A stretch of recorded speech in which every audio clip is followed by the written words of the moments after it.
مرزا جی جو ہے وہ آگے کہتے ہیں کہ حضرت عائشہ پوری زندگی بھر شرمندہ تھیں اس بات کے اوپر، ان کا دوپٹہ تر ہو جاتا تھا. اس کے کئی الفاظ تو بخاری میں کتاب الجنائز میں موجود ہیں، میں نے اس کا بھی ریفرنس دیا ہے. اچھا یہاں اس کو بات کو سمجھے گا.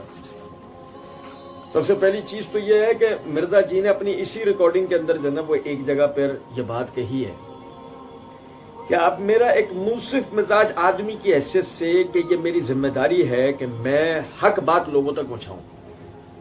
تو مرزا جی شروع کے اندر یہ بات کہہ چکے ہیں کہ جو نا میں حق بات جو نا لوگوں تک پہنچاؤں گا، اور اسی سے ان کا منصف مزاج ہونا بھی ثابت ہوگا.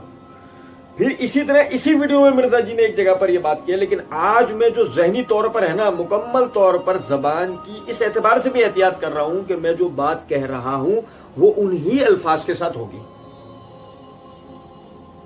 اس سے پتہ لگا کہ مرزا صاحب جو نا روایت باللفظ کریں گے، روایت بالمعانی یا مفہوم بیان نہیں کریں گے.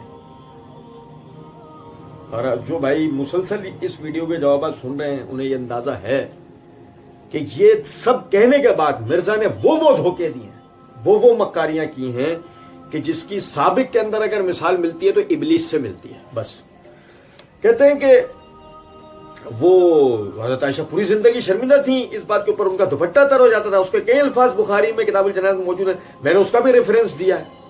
میں نے اس کا ریفرنس دیا کہاں دیا ہے؟ مرزا جی کہتے ہیں میں نے اس کا ریفرنس دیا ہے تو وہ یہ کتاب ہے جہاں مرزا جی نے ریفرنس دیا ہے، واقعہ یعنی رسالہ واقعہ کربلا کا حقیقی پس منظر کے اندر نا. اب یہ ہم اس کا صفحہ نمبر 5 نکالتے ہیں. صفحہ نمبر 5 کے اوپر مرزا جی نے یہ بات لکھی ہے، صحیح بخاری کی حدیث میں ہے، سیدنا عروہ بن زبیر تابعی رحمہ اللہ کا بیان ہے کہ سیدہ عائشہ رضی اللہ عنہا نے اپنے بھانجے سیدنا عبداللہ بن زبیر کو وصیت فرمائی کہ مجھے ان ہستیوں یعنی رسول اللہ صلی اللہ علیہ وسلم اور سیدنا ابو بکر رضی اللہ تعالیٰ عنہ اور سیدنا عمر رضی اللہ تعالیٰ عنہ کے ساتھ دفن نہ کرنا، بلکہ مجھے میری سوکنوں ازواج مطہرات رضی اللہ عنہن کے ساتھ بقیہ غرقت میں دفنانا. میں ان تینوں عظیم ہستیوں کے ذریعے اپنی شان نہیں بڑھانا چاہتی. اچھا یہاں سمجھے گا ذرا بات کو کہ ترجمے کے اندر مرزا جی نے ان یعنی تینوں عظیم ہستیوں یہ بریکٹ کے اندر لکھا ہے. میں اور آگے جو ہے نا مرزا جی کا کیا ہو ترجمہ کہ میں اپنی شان نہیں بڑھانا چاہتی. اچھا میں پھر ایک دفعہ دہرا دوں، مرزا جی نے کہا صحیح بخاری کی حدیث جو ہے، اس کے بعد مرزا جی نے آگے لکھا ہے کہ مصنف ابن ابی شیبہ کی حدیث میں ہے کہ سیدنا قیس تابعی رحمہ اللہ کا بیان ہے کہ جب ام المومنین سیدہ عائشہ رضی اللہ عنہا کا آخری وقت قریب آیا تو آپ رضی اللہ عنہا نے فرمایا مجھے رسول اللہ صلی اللہ علیہ وسلم کے ازواج مطہرات رضی اللہ عنہن کے ساتھ دفن کرنا، کیونکہ مجھ سے رسول اللہ صلی اللہ علیہ وسلم کی وفات کے بعد ایک نیا کام سرزد ہو گیا. اچھا آپ دیکھیں کہ صحیح بخاری کی جو اصل روایت تھی مرزا جی نے وہ لکھ دی ہے، مصنف ابن ابی شیبہ کی جو روایت ہے مرزا جی نے وہ لکھ دی ہے. یہ تو مرزا جی نے جو شروع میں کہا کہ 72 صحیح الاسناد یعنی کہ کتابچے میں نے جو روایتوں میں ڈالا ہے.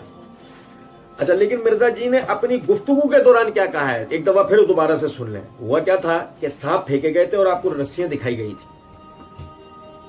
لیکن چونکہ مسئلہ یہ ہے کہ اللہ تعالیٰ کی دوئی توفیق سے ہماری کوشش یہ ہوتی ہے کہ ہم سانپوں کو سانپ اور رسیوں کو رسی دکھائیں، یعنی کہ علم کو علم اور مرزا کو مرزا دکھائیں. ٹھیک ہے نا، آپ سمجھیں ذرا بات کو.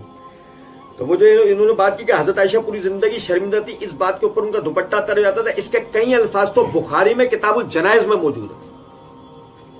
اچھا میں پھر ایک دفعہ اپنی بات دہرا دوں، یہ صحیح بخاری کی حدیث جو مرزا جی نے نقل کی وہ الفاظ بتا دیے میں نے آپ کو، اور اس کے بعد مرزا جی نے آگے جو نیچے حوالہ جات دیے ہوئے ہیں ان حوالہ جات کے اندر اگر ہم غور کریں تو مرزا جی نے صحیح بخاری 1391 نمبر حدیث کا حوالہ دیا ہے. صحیح بخاری 1391 نمبر حدیث کا حوالہ دیا ہے. اچھا اب مزے کی بات دیکھیں کہ مسئلہ یہ ہے کہ مرزا جی کو جو سننے والے ہیں ان میں 2 قسم کے لوگ ہیں. ایک ہمارے جیسے بدقسمت ہیں، ایک مرزا جی کے مقلدین جیسے لوگ ہیں جو مرزا جی کے لیے خوش قسمتی کا باعث ہے، یعنی وہ اندھے بہرے لنگڑے لولے مقلدین جنہوں نے مرزا جی کو سننے کے بعد اپنے اوپر حرام کر لیا وہ اصل کتاب کو کھول کے دیکھ لیں. انہوں نے زیادہ میں زیادہ اسلام 360 کھولنا ہے، اس کے اندر مرزا جی نے جو انٹرنیشنل نمبرنگ والا چورن بیچا ہوا ہے وہ دیکھنا، وہاں وہ ترجمہ وہی لکھا، ہاں بس ٹھیک ہے بات ختم ہو گئی، تحقیق ہو گئی. یہ میرے ہاتھ میں صحیح بخاری ہے. اس صحیح بخاری کی جلد نمبر 2 ہے. صفحہ نمبر 375 ہے، کتاب الجنائز ہے. امام بخاری نے باب قائم کیا، باب ما جاء فی قبر النبی صلی اللہ علیہ وسلم و ابی بکر و عمر. اس کے تحت حدیث نمبر کیا ہے جو مرزا جی نے بیان کیا؟ حدیث نمبر 1391. حدیث نمبر 1300، یہ وہ حدیث نمبر جو مرزا جی نے بھی دے رکھا ہے. الفاظ کیا ہے؟ ہشام اپنے والد عروہ سے روایت کرتے ہیں کہ وہ عائشہ رضی اللہ تعالیٰ عنہ سے روایت کرتے ہیں کہ آپ نے عبداللہ بن زبیر رضی اللہ عنہما کو وصیت کی تھی کہ مجھے نبی اکرم صلی اللہ علیہ وسلم اور آپ کے ساتھیوں کے ساتھ دفن نہ کرنا، بلکہ میری دوسری سوکنوں کے ساتھ بقیہ حرکت میں مجھے دفن کرنا. یہ نہیں چاہتی کہ ان کے ساتھ میری بھی تعریف ہوا کرے. ان کے ساتھ رسول اللہ صلی اللہ علیہ وسلم، ابو بکر و عمر کے ساتھ جو ان کا مرتبہ ہے، ان کے ساتھ میری تعریف نہ ہو. میری تعریف رسول اللہ صلی اللہ علیہ وسلم کی بیویوں کے ساتھ. کسی کو یہ لگے کہ مرزا جی نے جو نمبر دیا وہ صحیح تھا، مرزا جی نے جو بریکٹ 2 1 دے دیے ہیں وہ تھے ادھر، میں نے نہیں پڑھے، تو یہ دیکھ لیجئے. میں عربی عبارت پڑھ کے سنا دیتا ہوں آپ کو کہ وہ کہتے ہیں کہ ان ہشام ان ابی ان عائشہ انہا اوصت عبداللہ بن زبیر، عائشہ نے وصیت کی عبداللہ بن زبیر کو، لا تدفنی معہم، مجھے ان لوگوں کے ساتھ دفن نہ کرنا، وادفنی مع صواحب بالبقیع، مجھے اپنی دیگر ساتھیوں کو، میری جو سہیلیاں مراد وہ ازواج، ان کے ساتھ بقیع میں دفن کرنا. لا اذک بہ ابدا، میں ان کے ذریعے اپنی پاکی کا ذکر نہیں کروانا چاہتی کہ کوئی ان کے ساتھ میری تعریف کرے. رسول اللہ صلی اللہ علیہ وسلم کے ازواج میں ہی مجھے گنا ہے. رسیاں نظر آئیں، وہ جو تھوڑی دیر پہلے تک سانپ دکھ رہے تھے وہ اب دوبارہ سے رسیاں دکھنا شروع ہو رہی ہیں. آپ دیکھیں مرزا جی نے بات کہاں سے شروع کی تھی، دوبارہ دہرا دیتا ہوں. مرزا جی کہہ رہے تھے کہ حضرت عائشہ پوری زندگی شرمندہ تھیں اس بات کے اوپر، ان کا دوپٹہ تر ہو جاتا تھا. اس کے کئی الفاظ تو بخاری میں کتاب الجنائز میں موجود ہیں، میں نے اس کا بھی ریفرنس دیا ہے. وہ جو ریفرنس دیا اس میں کہیں مائکروسکوپ لگانے سے بھی الفاظ مل رہے ہیں. ایسا مکار اور عیار آدمی ہے، اس کو بس وہ اندھی بہری لنگڑی لولی جو پبلک ملی ہوئی نا اس سے یقین کرو یہ چل رہا ہے. ورنہ اگر حقیقت میں تحقیق کرنے والے اس کے اوپر تحقیق کریں وہ جانیں گے کہ اس دور کا سامری جادوگر ہے. اور بقول خود مرزا جی نے جو اپنے لکھا ہے فتنہ، مجھے فتنہ کہا کرو.